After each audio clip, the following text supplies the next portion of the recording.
We are good to go. All right. Thank you so much. I would like to call to order the June 17th, 2024 Committee on Real Estate to order. Get us started. We have Councilmember Waring giving today's invocation, but I don't see him on our screen. So if I could ask Councilman Gregg to pinch hit, I appreciate it. All right. Lord, thank you for this day. Thank you for our city. I pray for our city staff and that you would just watch over them as we help to improve the lives of our citizens and help us to do good work today and tomorrow in our city council meeting. In your name I pray, amen. Thank you, Councilmember Gregg.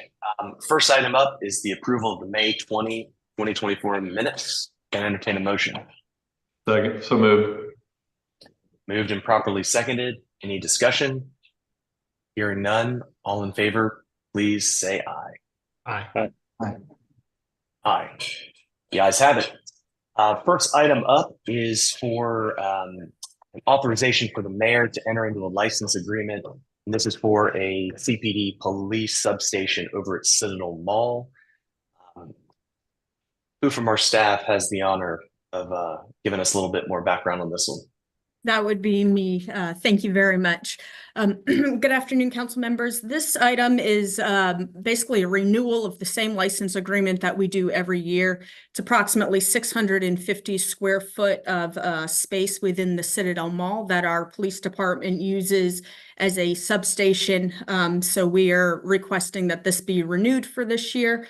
I understand that this is an agreement that we've been in for approximately 20 years, so nothing surprising here. This is a friendly $1 agreement as far as rent scope for this space. Happy to answer any questions you might have. Rent doesn't get much better than that, that's for sure. No, sir. Can I entertain a motion? Move to approve. Second. Moved and properly seconded. Any discussion from the committee or questions? Hearing none, all in favor of renewing the lease, please signify support by saying aye.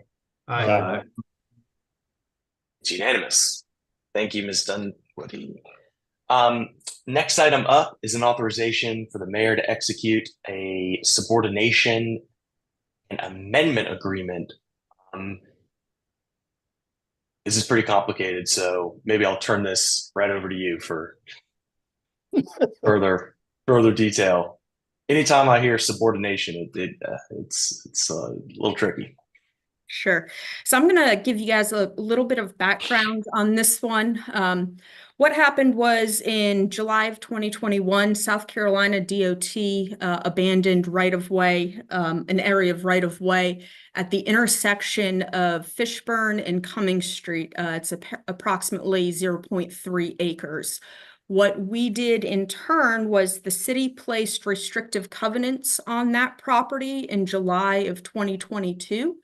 And what those restrictive covenants do is that they ensure the property will be developed with rental affordable housing units. The restrictive covenants put in place the affordability requirements as far as what qualifies as an eligible household and what qualifies as the affordable rental rate. So there are affordability restrictions on that property per the covenants. Additionally, those restrictive covenants gave the city a right of first refusal in the property.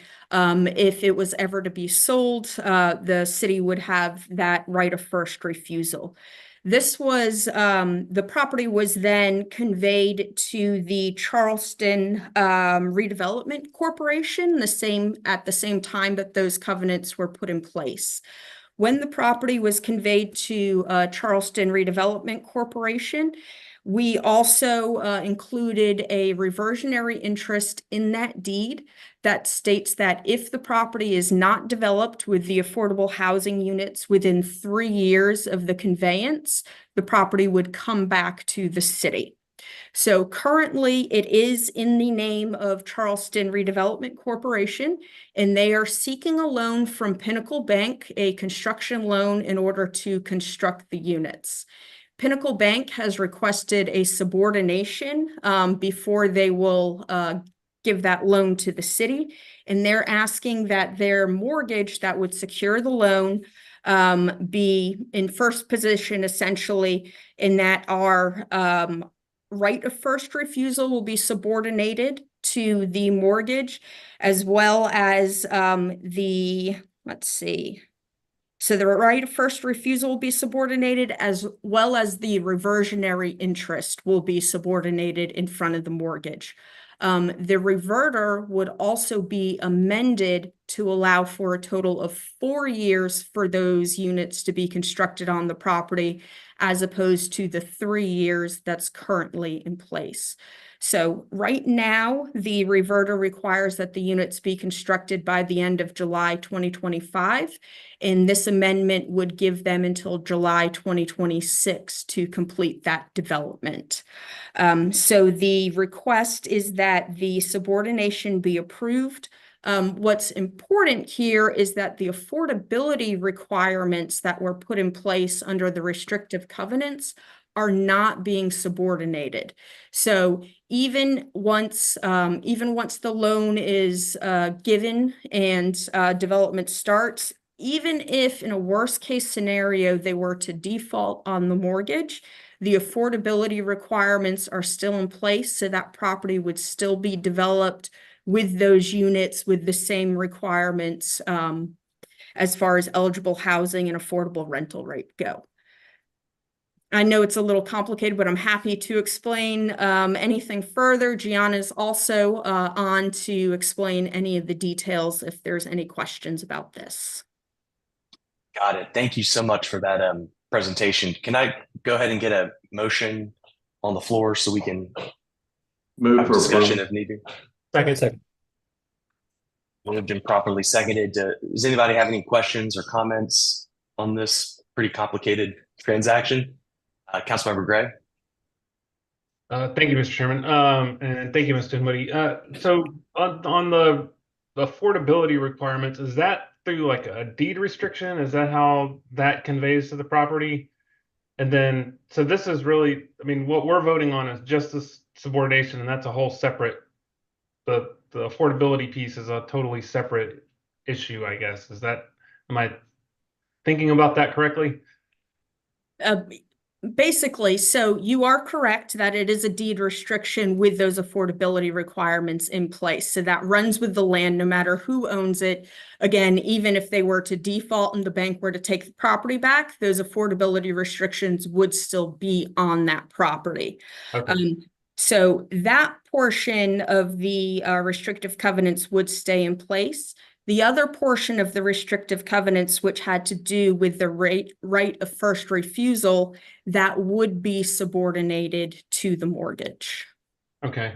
So the bank could take it, or they would get the property, but even if they resold it in a foreclosure situation, whoever they sell it to would still be required to meet the affordable housing requirements. That's correct. And that's why the staff felt comfortable with this agreement, because ultimately the goal of building those affordability or affordable housing units would still be in place and still apply to that property, no matter who develops it in the future. Okay, thank you. Got it. Councilmember Bowden? Thanks. So the right of first refusal is the option to purchase this if it were to be sold? That's correct. The right of first refusal requires that if they were to receive a bona fide offer to purchase it, they would have to bring that offer to the city and allow us the option to exercise that right of first refusal. So this would be subordinated in this case. So that would be eliminated if the bank were to foreclose on it. Okay, so then we would still have the opportunity to enforce that against the bank once they got it back if they wanted to sell it. Not enforce it against, but have the option to buy it. No, sir, that would be eliminated by the subordination. Okay. All right. This is a lot of words that take me back to a very negative time in law school, which was my property class. So I'm gonna wrap my head around all that for a second. Councilmember Tinkler. Does the city have any other agreements with the property owner to assure a payment? Gianna, can you speak on that one for me, please? Sure. So the city in a prior budget approved approximately $150,000 in investment towards this particular development. And we have worked extensively with this organization previously and still are. They have built other affordable rental as well as for sale housing in the city of Charleston. And so we have a good history with them, and they're a solid organization. Thank you. All right. Mr. Chairman, Councilmember Waring. Ms. Shaw Johnson, is this gonna be rentals or potentially owner occupied? Yes, sir. These will be rentals. There will be 4 units of rental housing, 2 for persons who earn 60% of the area median income, and then 2 individuals or families who earn 80% of the area median income. So we have a mixed income strategy going here, but the idea is meeting the need of the rental market in the affordable rental market in the city.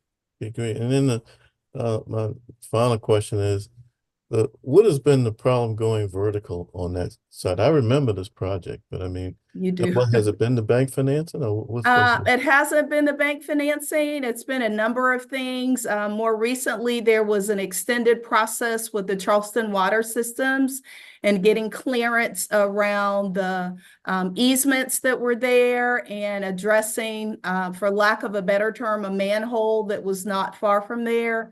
An extensive process internal to the city. There were certain trees that had to be protected. So the Johnson and Labashore, who was the engineering team, had to adjust, if you will, where the units would be built. So there have been a multiplicity of challenges that we've overcome here. But those were the more recent ones that we had to address. Do we have any more like that in front of us before we can I go? know they're ready. They're ready to move forward. They waited until those things were done to make sure they had the financing in place so that they wouldn't have to go back and forth with the bank. But yeah, they're ready to move forward once this approval is in place. They can go to closing. Okay. Thank you. Sure.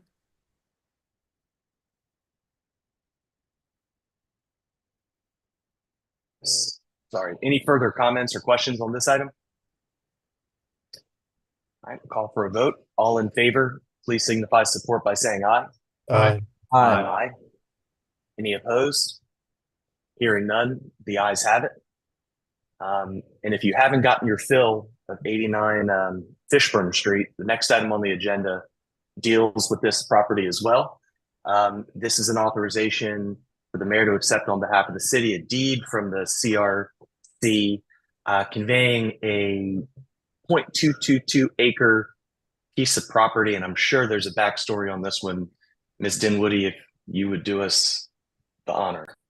Yes, sir. Related to the prior agenda item, what's happening is the Charleston Redevelopment Corporation is only going to be using a portion of the original 0.3 for the construction. So what they've done is they've subdivided out the portion that's going to be developed, which is approximately 0.1 acres.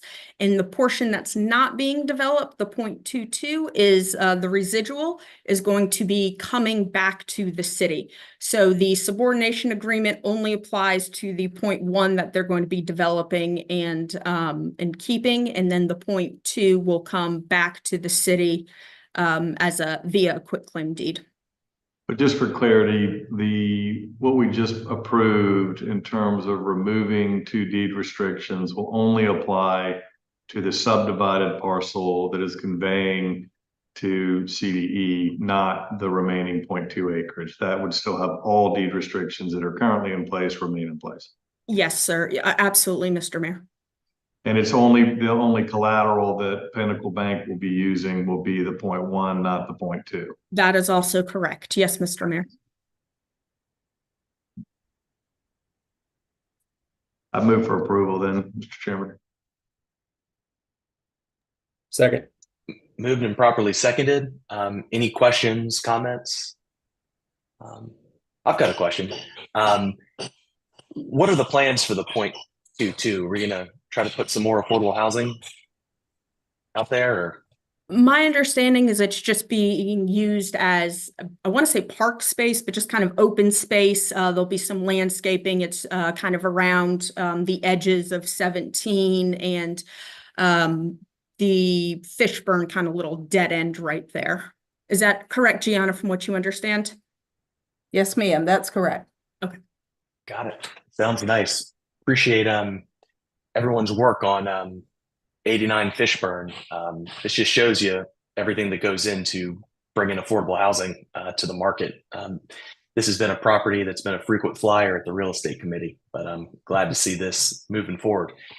If there's no further comments or questions, I'll call for a vote. All in favor, please signify support by saying aye. Aye. Any opposed?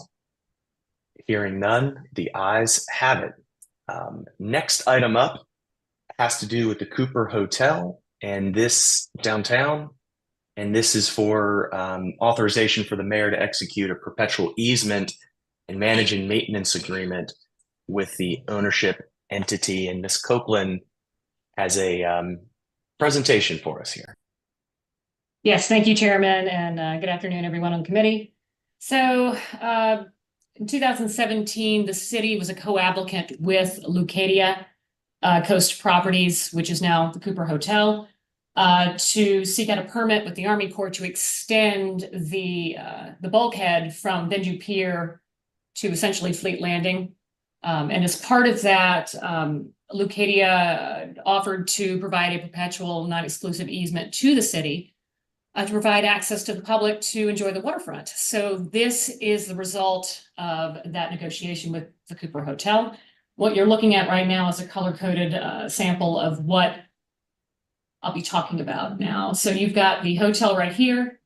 The orange properties will be the city-maintained park improvements, which include this Riverwalk right here. It's called the Riverwalk Extension.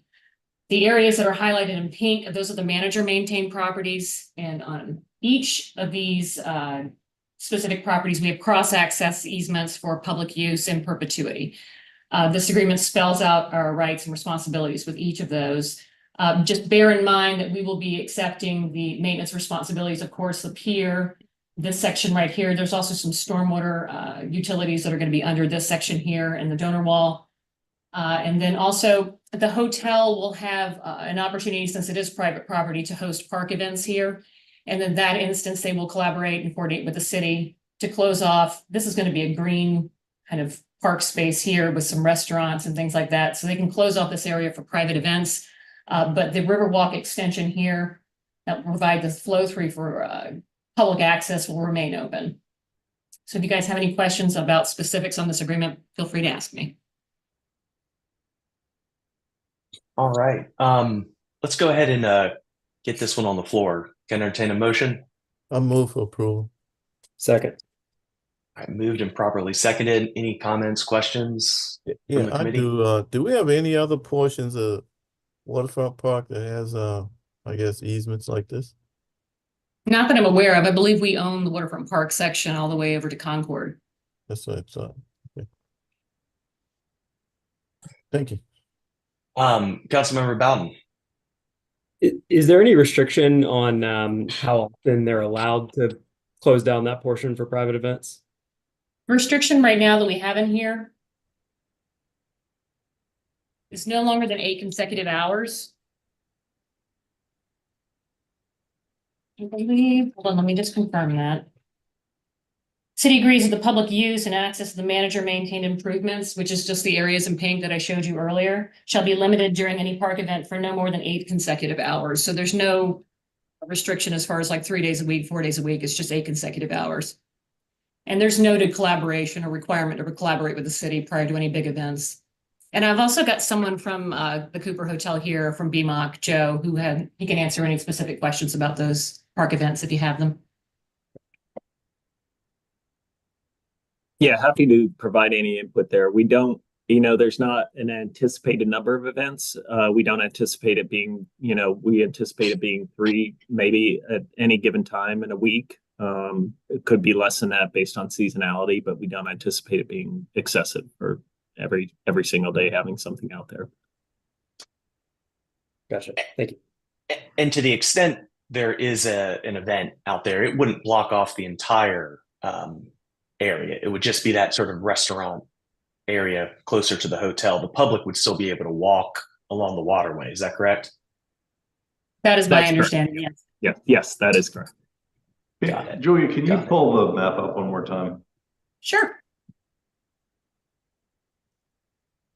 The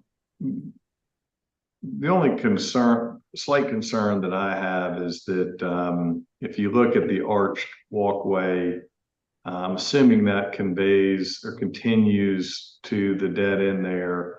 And then you have the C5 and C4 space that could be shut down. So in essence, the public would be prevented from getting access around the property. Is that an accurate statement, Mr. Well, I'm gonna call you Joe? No problem. Yes, there's generally not any intention of closing the C4 area. I mean, if we have, it's not really an occupiable park event space in that section. So the reason we I'm wouldn't bringing, anticipate any need. yeah, the reason I'm bringing up is, we're obviously working on a variety of different resiliency design options that relate to, in part, Union Pier, in part, just the overall city of Charleston, but on the peninsula specifically, an extension of the battery of which this would tie into, and it will be important in the future. And I just kind of want to go on record as making this point that we would want to have continual access, public access along that waterfront in time. So I'm hoping that the ownership would respect that, in light of kind of the current design and us not having much to go off of right now, but did want to just put it out there that this is a work in progress.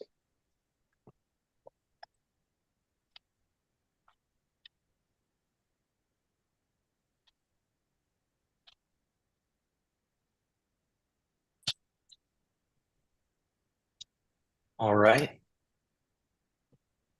Mr. Chairman, Yes, I sir. heard- Councilmember Warren. kind of follow up the mayor, if this is a work in progress, will this vote get down to being an ordinance or anything? No, sir. This What's will the just, significance of this vote then? well, it is an ordinance to authorize the mayor to execute the perpetual easement. So we'll need 3 readings, of course. My point is, why don't we vet out that, I agree with that. I think the public's access to the waterway should not be impeded. So, I mean, that shouldn't be a gray area. It's not gray in any other spot, the waterfront park. Well, the only complexity, and we have, worked in good faith, and I appreciate the point, Councilman Waring. We have worked in good faith with the ownership. And it's imperative that they kind of get this set so they can, I believe, start booking events and the like, but and get clarity on the long-term maintenance of the lion's share. But without having a design or anything that is clearly defined in terms of alignment, we're probably a year away from that, candidly, or 6 months at least, I would say. Maybe we leave something open there. Julia, I'll kind of defer to you on that front. And Joe, I'm not trying to rewrite the conversations we've had, but it is something that I think warrants some consideration, because we don't have to go back and rehash this, in 6 months to a year. Yep, understood. I think that's fair. I can have a conversation with them after this meeting as well. So as we see this, I'll defer. I see Councilman Gregg has his hand up. Councilmember Greg, you can go, or we can let Councilman Waring. Councilman Waring, you can finish.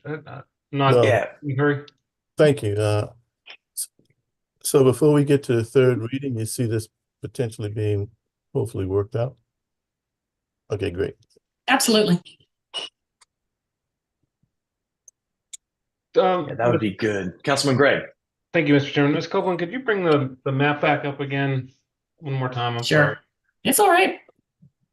So, Okay. so the way that this reads is that that's just saying that the non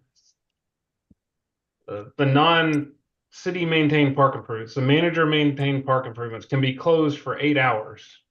I mean, Right. And so disregard my scribble at the bottom here. This is an old exhibit. I just used this for the color coding so you could see. right. So I mean, effectively, like, and I don't understand how this. I mean, how can we do that and allow them to close off access to Fleet Landing? I mean, obviously they'd have to take that up with Fleet Landing, but how are we able to pass an ordinance that restricts access to their property?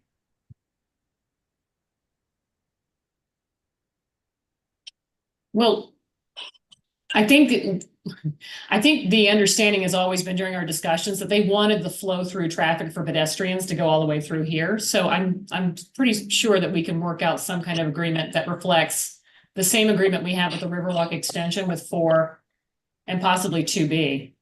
So the public can continue to just walk through this way instead of going up Concord right here.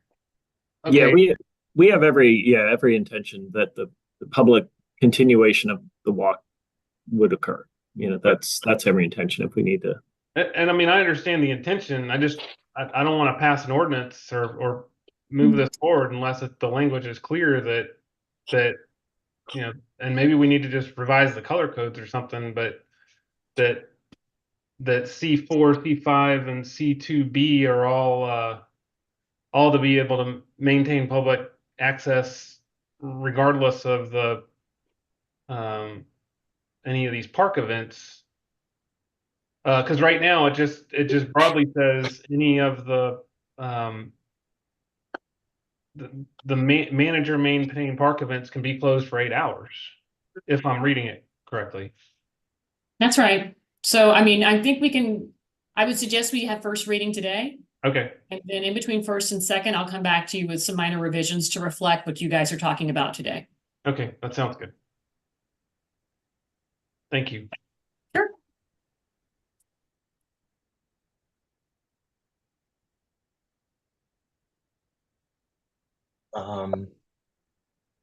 All right. Councilmember Waring. Yeah, just a little bit of history. When the Steep Porch Authority, put this property up for sale and subsequent hotel was coming. I mean, part of the negotiation that was part of this was for the extension of Waterfront Park. Basically the unfettered public access to the waterfront. As we all know, the goal was to get all the way around the Horn of the Peninsula and all the way back up to, I don't know, maybe with the State Ports Authority, probably we will eventually achieve that objective. But and this is just part of that. So I think that this discussion's been warranted, and I look forward to the second. I'm gonna vote for it first reading, but I'm really looking forward for the language in the second. Understood. We can make that happen. Thank you. Right. Any further comments or questions from the committee? I think that was a good discussion we had there towards the end, just making sure that language is tightened up. And, we've got a very good community partner in BMOC on the other side of this deal. So, Joe, this is in no way indication of mistrust or anything along those lines. This is just making sure we dot all our I's and cross all of our T's. So look forward to completely working understand. with y'all. Yeah, thank you. Wonderful. All right, all in favor of giving this first reading, please I'm sorry. All in favor, please signify by saying aye. Aye. Any opposed? Hearing none. The ayes have it. Thank you. All right. Next item up is an No. ordinance authorizing the mayor to execute a 2-year renewable license agreement for 5.5 Alexander Street. Chairman Appel, we've asked, staff would ask that we defer this item as I believe the sale is not happening imminently. All right. Move to defer. Second. Moved and properly seconded. Any discussion? Hearing none, all in favor, please signify support by saying aye. Aye. Aye. The ayes have it. All right, next item up is an authorization for the mayor to execute a right-of-way and utility easement granting CPW a 15-foot utility easement along City Marina. Ms. Dinwiddie? Thank you. So CPW has actually requested that this item also be deferred. So staff is requesting that it be deferred based on CPW's request. This item should be coming back to us next month, but there were some additional cleanup things that CPW believes is best to be addressed all at once. And I would agree with that. Move to defer. Second. All right, moved and properly seconded. Any discussion? Hearing none, all in favor, please signify support by saying aye. Aye. Aye. The ayes have it. Next item is an authorization for the mayor to execute an MOU between the city of Charleston and the Charleston Place Propco LLC for certain landscaping and maintenance responsibilities. And this is over at 85 Hazel. Right, this one is not deferred. Woohoo! Okay, so coming off of Meeting Street, this is the entrance into the Charleston Place Hotel. There used to be, right now there's some horses here, the statue. Just to give you all some point of reference. So BMOC has some plans to do a significant amount of landscaping and renovation and some improvements in this general area after the statue is gone. It's in our right of way, these portions that you see in the green.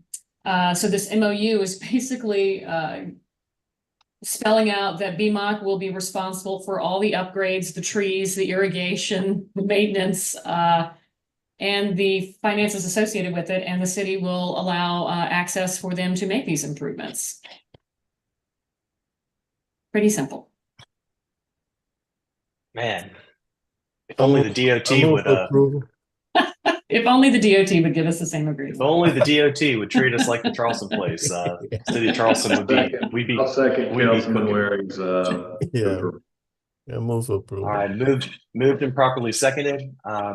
Any discussion? Yeah, one last one. Is the statue Sure. already moved or it will be moved? It will be. Okay, good. Thanks. I just need your address, Councilman Waring. Well, it may be West Ashley. That's why I was asking. I'll have a discussion offline. Fair enough. All right. All in favor, please signify support by saying aye. Aye. Aye. Aye. Any opposed? Hearing none, the ayes have it. That brings us to the close of our non-annexation related items. We have got 8 annexations before us today. To my eye, these all look like they're residential in character. Molly, am I right about that? Yes, that's correct. Okay. Well, Mr. Chair, I'd like to Alright. make a motion that we take them all 8 simultaneously. Second. Second. Good idea. All in favor? Aye. Aye. Aye. Aye. Now, if I can entertain a motion to approve all 8 annexations. So So moved. moved. Second. Second. Moved and properly seconded. Any discussion? Unless there's some Hearing none. nuances that Molly would like to share. Anything about these you'd like us to know? I don't have any updates right now. Thank you for the opportunity. Thank you. Eight's a pretty strong number, Molly. Hats off. All in favor of approving the 8 annexations, please signify support by saying aye. Aye. Aye. Any opposed? Hearing none, the ayes have it. That brings us to the close of our meeting. Anybody have anything for the good of the order? All right, appreciate everybody's time. We all learned a little bit about subordination this afternoon. And I'll see everybody tomorrow afternoon.